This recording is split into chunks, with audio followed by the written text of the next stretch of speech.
Alors, je suis Gilles Biron, j'ai 28 ans, je suis à tête de haut niveau sur 400 mètres en équipe de France, sur le 4x400 mètres aussi. En même temps, je suis ingénieur d'études à Interface Transport et je viens de Martinique. J'ai déjà une passion pour le sport en général, l'activité physique.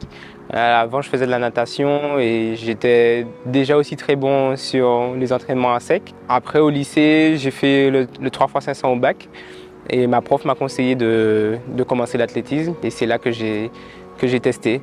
C'est vrai qu'aussi, il faut savoir que j'ai pas tout de suite arrêté la natation. Pendant 2-3 années, j'ai fait un peu moitié-moitié. J'ai fait 6 mois de natation, 6 mois d'athlé à partir d'un moment. Et puis comme j'ai fait les championnats de France sur 800 mètres en 2015, je me suis rendu compte qu'avec un peu plus d'entraînement, j'aurais pu faire beaucoup plus de résultats. Et c'est à ce moment-là que j'ai décidé de me consacrer un peu plus à l'athlétisme. Alors en 2021, j'ai fait champion de France élite à Angers en faisant mon record personnel et du coup j'ai pu ensuite me qualifier pour les Jeux Olympiques en 2021 à Tokyo. Ensuite on a fait la 12e place à Tokyo, donc c'était assez décevant, mais on avait fait quand même finalement une bonne performance globale. Ensuite en 2022, la saison était un peu plus mal embarquée, mais je réussis quand même finalement à me qualifier en individuel sur les championnats d'Europe à Munich. Et sur le relais 4x400 mètres, on fait la 3e place. La saison s'était bien soldée avec ça.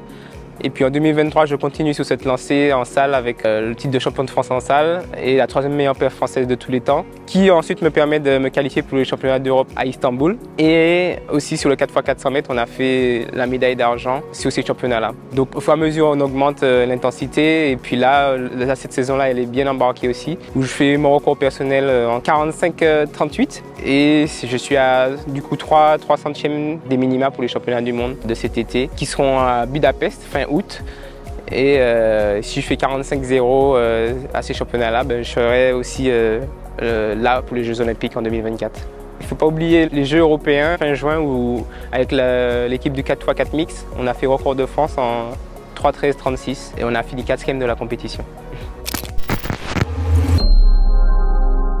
C'est vrai que la vie d'athlète, c'est pas que des gros corps et tout. Il y a aussi des déceptions. Et par exemple, là, l'an dernier, en 2022, quand j'ai fini 6e des championnats de France, c'était une grosse déception pour moi parce que du coup, je visais le titre ou un podium au moins. Donc c'était la désillusion.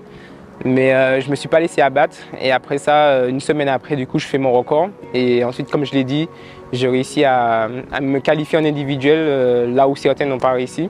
Ça montre vraiment que j'arrive quand même à me remobiliser après une déception et transformer des échecs en énergie pour la suite. Celui qui arrive le plus rapidement là, c'est les Jeux d'Amérique centrale et de la Caraïbe au Salvador, où j'y participerai à partir du 2 juillet. Et ensuite, il y a les championnats du monde, il y a les championnats de France avant, où du coup, je vise un podium et la meilleure place, forcément, qui ensuite me permettra de me qualifier pour les championnats du monde à Budapest en fin août. Et après la saison 2024, c'est focus vraiment sur les Jeux de Paris 2024 pour faire le meilleur résultat possible là-bas, en individuel, mais aussi avec le relais. Donc voilà, n'hésitez pas à me suivre pour les différents résultats avec l'équipe de France. Vous pouvez me voir à la télé. Donc voilà, soutenez-nous, donnez-nous la force. Merci beaucoup.